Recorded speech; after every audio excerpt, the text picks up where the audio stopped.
Hello everyone, good evening. I am Dr. Rekha Patil Redekar, working as an Ayurvedic physician since last 10 years and I am working with the Chikitsa Wellness since 3 years. कुछ दिन पहले मैं आपके लिए दिनचर्या ये session लेके आई थी। मैंने इसके बारे में आपको डिटेल में बताया था। तो जो आज भी मैं वैसे ही आपके लिए आज का टॉपिक लेके आई हूँ, वो है ऋतुचर्या, सद्य ऋतुचर्या या ये जो सीज़न चल रहा है हमारा समर सीज़न, इसके बारे में मैं आपको बताने वाली हूँ। इसके डूज डोंट्स मैं आपको बताने वाली हूँ, इसमें हमें क्या करना है ये सब डिटेल्स बताने वाली हूँ। तो चलो हम अभी हमारा सेशन शुरू करते हैं। तो फर्स्ट ऑफ ऑल मैं बताऊंगी कि समर सीज़न जो है इसमें हमें क्या क्या करना है, मेनली हमें क्या करना है, क्या लेना है, ये पहले मैं आपको बता देती हूँ। हमें पता है कि हमारी जो संस्कृति है इसमें हमें हमारे यहाँ पे घर में अगर कोई मेहमान आते हैं तो मोस्ट ऑफ पहले के ज़माने में ऐसे था कि गुड़ और पानी देते थे पीने के लिए। तो ये जो सीज़न है मोस्ट ऑफ ये धूप से कोई आता है या ये सीज़न में कोई मेहमान आता है तो गुड़ जो है उसमें बहुत ज़्यादा हीट कम करने की क्वालिटी है, वो ठंडापन लाता है, इसलिए हम गुड़ और पानी देते थे। लेकिन उसकी जगह अब आजकल नींबू शरबत ने ली है। मोस्ट ऑफ हम लोग नींबू शरबत देते कोई मेहमान आते हैं। तो हमें ये सीज़न में, ये पहला टिप है मेरा कि हम ये सीज़न में नींबू शरबत हमें लेना है। घर इजीली हमें नींबू मार्केट में अवेलेबल है। कोई कोई नींबू सिरप बना के लेते हैं या मार्केट में अवेलेबल नींबू सिरप है वो भी यूज़ करते हैं। लेकिन मैं आपको बताऊंगी कि फ़्रेश नींबू से नींबू शरबत आप बना के ले सकते हो। हाँ, आपको पता होगा नींबू शरबत कैसे बनाना है, लेकिन मैं एक शॉर्ट में आपको बता देती हूँ कि आपको एक नींबू लेना है, 2 ग्लास पानी लेना है, ठंडा पानी लेना है और उसमें आप 4 चम्मच शक्कर ले सकते हैं और आपके टेस्ट के अनुसार आप थोड़ा सा नमक, अगर आपके पास सेंधा नमक होगा तो और अच्छा, ये सब मिक्स करके शुगर उसमें डिज़ोल्व करके आप नींबू शरबत बना सकते हो। सेकेंडली हम अलग अलग शरबत इसमें ये सीज़न में लेते हैं। जैसे अभी इजीली हमारे पास अवेलेबल जो है वाटरमेलन बहुत ज़्यादा मिलता है मार्केट में, और वाटरमेलन भी वैसे ही उसमें पानी की क्वांटिटी ज़्यादा होती है। ये सीज़न में हमें देखना है कि हमारे बॉडी से स्वेट ज़्यादा निकलता है, उसके वजह से बॉडी का पीएच लेवल जो है बिगड़ ना जाए, इसलिए हमें बार बार पानी पीना है या वाटर जिसमें ज़्यादा है वैसी चीज़ें हमें लेना है। तो उसमें वाटरमेलन बहुत बेस्ट है। अगर आप फ्रूट खाते हो तो वाटरमेलन आप खाओ, उसमें फ़ाइबर भी बहुत ज़्यादा है। या फिर आप इसका जूसर में डाल के इसका जूस बना के ले सकते हो। तो ये जूस बनाने के लिए आपको जो वाटरमेलन है उसके अंदर का जो रेड पल्प है वो लेना है और इसमें आप 4-5 पत्ती नींबू ये मिंट के डाल सकते हो, पुदीना जो बोलते हैं हमें वो डाल सकते हो और फिर इसमें आप सेंधा नमक डाल सकते हो और ये जूस आप बना के ले सकते हो। ठीक है। फिर इम्पॉर्टेंट और एक चीज़ है जो हम ये सीज़न में मोस्ट ऑफ लोग लेते हैं, छाछ हम लोग लेते हैं। तो छाछ भी आयुर्वेदा के हिसाब से एक ट्रीटमेंट का पार्ट बताया गया है। हीट की वजह से जिनको पाइल्स होते हैं उनके लिए तो छाछ बेस्ट मेडिसिन ही बताया गया है। तो छाछ भी आपको जो बनाना है आयुर्वेदा के हिसाब से छाछ को अच्छे से उसको छाछ को बना के लेने के लिए फ्रेश आपको कर्ड लेना है, फ्रेश दही लेना है। ये फ्रेश दही लेके इसमें आप समझो 3-4 चम्मच अगर आपने दही लिया है तो उसमें आप 2 ग्लास पानी डालिए, उसको अच्छे से स्टीर कीजिए, बहुत अच्छे से स्टीर कीजिए। उस आप देखेंगे कि उसके ऊपर आपके बटर आएगा, वो निकाल के आप रख सकते हो और फिर जिनको बटर के साथ लेना है वो भी ले सकते हैं और जिनको अगर फ़ैट नहीं चाहिए तो बटर निकाल के जो आने वाला बाकी जो छाछ है वो आप ले सकते हो। ये छाछ है, इसमें आप जीरा पाउडर डालिए, फिर पुदीना भी आप डाल सकते हो, काला नमक डाल सकते हो। ये जो चीज़ें हैं हर कोई शरबत में मैं बता रही हूँ कि मिंट डालना है, जीरा पाउडर डालना है, काला नमक डालना है। ये जो चीज़ें हैं आपको डाइजेशन इम्प्रूव करने के लिए बहुत अच्छी है, क्योंकि ये सीज़न में, ये समर सीज़न में हमारी डाइजेस्टिव पावर बहुत ज़्यादा वीक होती है। तो हमें वो अगर बढ़ानी है जो डाइजेस्टिव फायर है तो उसके लिए ये चीज़ें हमें यूज़ करनी है। इसके साथ अभी हम लोग देख रहे थे कच्ची कैरी या आम का सीज़न है, तो महाराष्ट्र में कैरी का पन्ना करके या कैरी का शरबत आप बोल सकते हो, वो बहुत अवेलेबल होता है या लोग बहुत बनाते हैं। तो उसके बारे में मैं आपको बता रही हूँ। तो आप जो कैरी लोगे उसका ऊपर का जो छिलका है या छाल है उसका वो निकाल के अंदर का जो पल्प है वो पल्प को आपको कुक करके लेना है पानी में। पल्प कुक करने के बाद आपको ये जो पल्प है मिक्सी में ग्राइंड करना है या जूसर में आपको अच्छे से ग्राइंड करना है। ये ग्राइंड करते वक्त आपको उसमें शुगर डालनी है, फिर उसमें थोड़ा सा नमक डालना है, जीरा पाउडर डालना है और अच्छे से उसको ग्राइंड करके उसका एक सेमी लिक्विड या सेमी सिरप जैसे बन जाएगा वो पल्प जो है। फिर उसे आपको छान के लेना है, छन्नी से उसको अच्छे से छान के, तो तंतुएं जो है वो निकल जाएगी और अच्छा सा एक पल्प सिरप आपको मिलेगा। ये सिरप आपको अच्छे से ढक के रखना है ठंडा होने तक, और फिर ये सिरप का 1/4 पार्ट आप लेके 3/4 पार्ट पानी आप उसमें डाल के इसको आप ले सकते हो। इसको आपको ऊपर से अगर 2-3 पत्ते पुदीना के डालने तो वो आप डाल सकते हो, और नमक भी आप सेंधा नमक डाल सकते हो। ये बहुत ज़्यादा ठंडगी लाता है बॉडी में। कैरी जो है वो ठंडे गुण की है और वो बॉडी में हीट कम कर देती है। उसमें ज़्यादा खट्टापन है तो विटामिन सी भी बहुत है, तो ये विटामिन सी भी हमारे हड्डियों के लिए, मसल के लिए बहुत अच्छा है। तो आप ये कैरी का पन्ना 2 यूज़ आपके हो सकते हैं कि हीट भी कम करेगा और आपकी हड्डियों के लिए भी अच्छा है। जैसे मैंने बताया कि कैरी जो है वो ठंडी है, लेकिन इसके अपोजिट जो है मैंगोज़ होते हैं, आम होते हैं। ये सीज़न में तो बहुत आम आते हैं, लेकिन अगर आम खाने की वजह से आपको पता है कि फेस पे बहुत सारी हीट निकलती है। मोस्ट ऑफ फीमेल्स है वो कंप्लेंट करके ये आम खाने के बाद मुझे बहुत ज़्यादा फोड़ियाँ आ रही है मुंह पे, हीट बहुत ज़्यादा बढ़ रही है। किसी किसी को पाइल्स की भी तकलीफ़ होती है, पित्त की बहुत तकलीफ़ होती है। तो ये अगर आपको आम तो सीजनेबल फ्रूट है, वो कभी तो अवेलेबल होता है तो लोग तो खाते ही है। तो ये चीज़ें कम करने के लिए मैं आपको एक टिप दे रही हूँ कि आम आपको खाने के पहले आधा से 1 घंटे तक ठंडे पानी में आपको उसको डुबा के रखना है। तो इससे क्या होगा कि जो आम की जो हीट है वो हीट कम हो जाएगी, वो सब निकल जाएगी और ठंडापन जो है आम में आ जाएगा। तो आम खाने के बाद आपकी बॉडी में हीट नहीं बढ़ेगी और आप अच्छे से आम का स्वाद भी ले सकते हो। तो ये आप ज़रूर याद रखना कि समर सीज़न में आपको ये सब चीज़ें करनी है।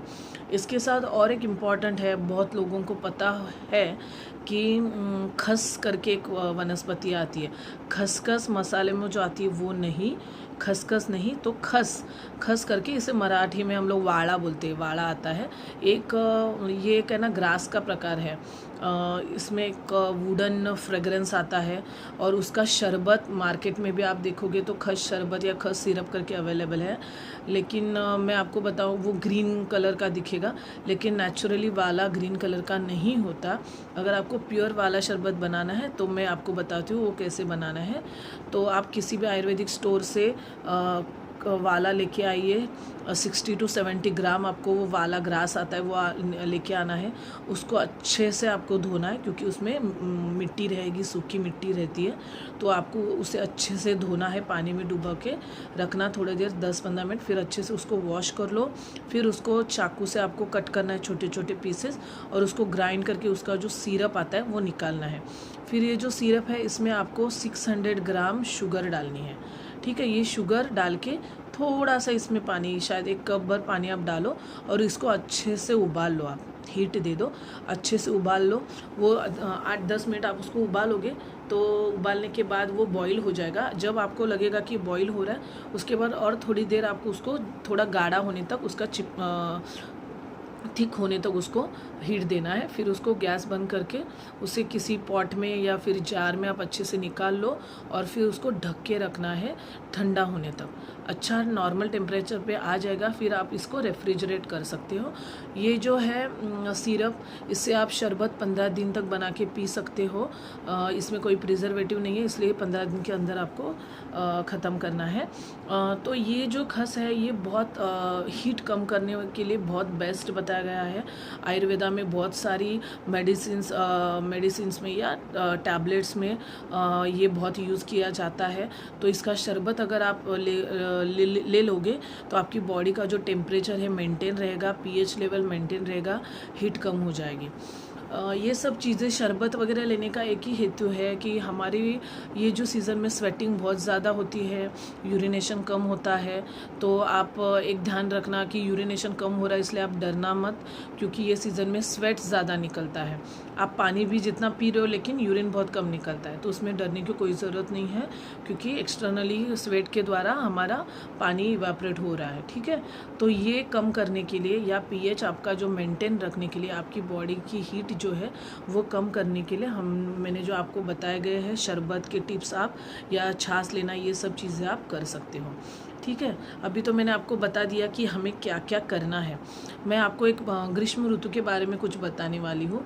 ये जो ऋतुएँ हम आयुर्वेदा के हिसाब से ऋतुएँ जो बताई है वो डिपेंड है सूरज जो है, चांद है, उनके डायरेक्शन, उनके पोजीशन, उनके बैलेंस, उनके हिसाब से बताई गई है।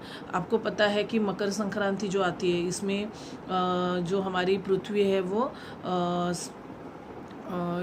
मकर राशि में प्रवेश करती है, तो उसकी वजह से सीज़न चेंज होते हैं, ठंडी शुरू होती है, आपने एक नॉर्मली सुना है। तो वही हम लोग 15 जनवरी से हमारे ये ऋतुएँ शुरू हो जाती है। आयुर्वेदा के हिसाब से जो 6 ऋतुएँ बताई गई है उसमें से मैं बता रही हूँ जो ग्रीष्म ऋतु है वो ग्रीष्म ऋतु उत्तरायण में आती है। उत्तरायण मीन्स जब सूरज आपका उत्तर की तरफ, उत्तर पोल की तरफ बढ़ जाता है या झुक जाता है। तो ये सीज़न में उत्तरायण में 3 ऋतुएँ आती है, शिशिर, वसंत और ग्रीष्म। और ये तीनों ऋतुओं में आपको दिखाई देगा कि उत्तर आपकी बॉडी में ठंडापन कम होगा और हीट बढ़ेगी, वात बढ़ेगा। ग्रीष्म ऋतु ये उत्तरायण का लास्ट वाला ऋतु है, एंड का ऋतु है। तो इसमें आपको वात प्रकोप बहुत ज़्यादा दिखाई देगा, बॉडी में रूखापन होगा। तो ये रूखापन कम करने के लिए हमें क्या करना है ये मैं आपको आगे डाइट में बताऊंगी, लेकिन अभी मैं उसके पहले आपको बताऊंगी आपको ये सीज़न में क्या नहीं करना है। ये सीज़न में हम देख रहे हैं कि हीट बहुत ज़्यादा बढ़ती है, अग्नि मांद्य रहता है, मतलब डाइजेशन बहुत वीक होता है। और अगर ये सीज़न में अगर हम लोग भारी चीज़ें, डाइजेशन में भारी चीज़ें अगर लेंगे तो आपको ज़्यादा तकलीफ़ होगी। तो इसमें हमें क्या करना है कि बहुत तीखी चीज़ें, तली हुई चीज़ें, फ्राइड चीज़ें, बहुत ज़्यादा मसालेदार चीज़ें या मैदे से बनाई हुई चीज़ें ये आपको नहीं लेना है, क्योंकि ये सब चीज़ें आपकी डाइजेशन को बिगाड़ देंगी। डाइजेशन हेवी जो बोलते हैं, डाइजेशन के लिए हेवी चीज़ें वो आपको नहीं लेना है। अभी तो लॉकडाउन है इसलिए हम लोग हीट में नहीं जा रहे बाहर, लेकिन अगर समझो आप दोपहर को बाहर जा रहे हो हीट में, तो आपको सिर अच्छे से ढकना है, हीट में बाहर नहीं घूमना है। फिर अगर आप बाहर से धूप से अगर कहाँ से आ रहे हो तो आने के बाद तुरंत आपको पानी नहीं पीना है, थोड़ी देर के बाद आप पानी लीजिए, या जो शरबत मैं बताया मैंने वो शरबत भी आपको थोड़े टाइम के बाद लेना है। ये सीज़न में आपको प्यास बहुत लगती है तो पानी बहुत पीजिए। ये मत करना कि पानी बहुत ज़्यादा मतलब अधिक ज़्यादा पानी पीने से कोई तकलीफ़ होगी, तो नहीं। ये सीज़न में स्वेटिंग बहुत होता है तो पानी आपको ज़्यादा लेना है। फिर आपको ये सीज़न में आपको एक ध्यान रखना है कि ज़्यादा एक्सरसाइज आपको बिल्कुल नहीं करनी है, क्योंकि अभी हम देख रहे हैं कि बहुत लोगों के पास बहुत टाइम है तो बहुत एक्सरसाइज लोग कर रहे हैं, लेकिन ये बिल्कुल गलत है। तो आपको ये सीज़न में अल्प व्यायाम बताया गया है, मतलब बहुत कम व्यायाम आपको करना है। ठीक है, तो ये सीज़न में आपको एक्सरसाइज मोर नहीं करनी है, क्योंकि नेचुरली हमारा बल बहुत कम रहता है ये सीज़न में, तो आपको एक्सरसाइज ज़्यादा नहीं करनी है। फिर एक इम्पॉर्टेंट ये तो चीज़ें आपको नहीं करनी है। फिर आपको मैं बताऊंगी कि आगे डाइट में हमें क्या लेना है। तो ग्रीष्म ऋतु में हम डाइट में बहुत हल्की चीज़ें लेनी है। मैंने जैसे बताया कि वात प्रकोप हो जाता है, रूखापन आता है बॉडी में, तो हमें ये सीज़न में आपको घी लेना है, लेकिन घी में तली हुई चीज़ें, ऐसी चीज़ें ऑयल में तली हुई चीज़ें नहीं लेनी है। तो आपके डाइट में आप 1 चम्मच घी रोज़ लीजिए, खाने में दाल में आप मिला के उसको ले सकते हो। जैसे बताया गया वो फलों के जूस लीजिए आप, शरबत अलग अलग शरबत बताए वो लीजिए। फिर खाने में हल्की चीज़ें जो है मूंग है, मसूर है, हरी पत्तियों की सब्जियां है वो आप लीजिए। ये सब चीज़ें आपको लेनी है। ये सीज़न में आपको और एक इम्पॉर्टेंट चीज़ है कि दोपहर को आप ये सीज़न में सो सकते हो, क्योंकि वात प्रकोप बहुत हो जाता है ये सीज़न में। तो वात प्रकोप को कम करने के लिए ये सीज़न में आपको आयुर्वेदा के हिसाब से सोने के लिए बताया है। लेकिन खाने के बाद आप तुरंत मत सोना, 1-2 घंटे के बाद आप दोपहर को सो सकते हो। रात को जागरण नहीं करना है, ये भी बहुत इम्पॉर्टेंट चीज़ है, क्योंकि इससे वात प्रकोप बढ़ जाएगा। तो ये बहुत सारी चीज़ें जो है ये ऋतुओं के हिसाब से, अलग अलग सीज़न के हिसाब से आयुर्वेदा में बताई गई है। आज का मेरा फोकस था कि मैं आपको ग्रीष्म ऋतुचर्या के बारे में बताऊँ, या ये समर सीज़न में जो करना है, क्या लेना है, क्या नहीं लेना है, ये बताऊँ। तो आई होप कि आपको ये समझ में आ गया। ये टिप्स अगर आप यूज़ कर रहे हो तो इससे आपको फ़ायदा होगा और आपकी जो सेहत है वो अच्छी रहेगी। और इसके बाद जो सीज़न चेंज हो जाएगा, तो सीज़न चेंज होने के बाद भी अलग अलग बहुत कुछ तकलीफ़ें होती है। उसमें हमें क्या करना है, क्या नहीं करना है, ऋतु संधि काल बोलते हैं उसे। तो उसके बारे में भी मैं आपको बाद में बताऊंगी। तो अभी मैं हमारा ये जो सेशन है वो समाप्त कर रही हूँ। लेकिन मुझे आपसे एक विनती करनी है कि प्लीज़ आप मैंने जो अभी बताए वो टिप्स आप अच्छे से फॉलो कीजिए। अच्छे से आप मैंने जैसे बताया कि आपको शरबत, अलग अलग शरबत लेने हैं, छाछ लेना है, फिर दिन में सोना है, फिर ज़्यादा एक्सरसाइज नहीं करनी है, और खाने में भी बहुत हल्की चीज़ें आपको लेनी है डाइजेशन में। जीरा पाउडर आप ज़्यादा खाने में यूज़ करो, फिर पानी बहुत पीजिए, फिर ORS आप पी सकते हो, नींबू शरबत आप ले सकते हो।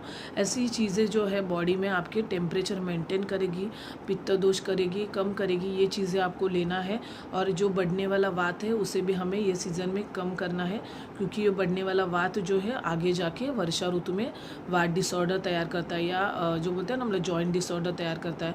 तो ये अगर हमें कम करना है तो ये ग्रीष्म ऋतु की चर्या आप प्लीज़ फॉलो कीजिए। और फिर अगले सेशन में मैं आपको ऋतु संधि के बारे में बताने के लिए मिलूँगी।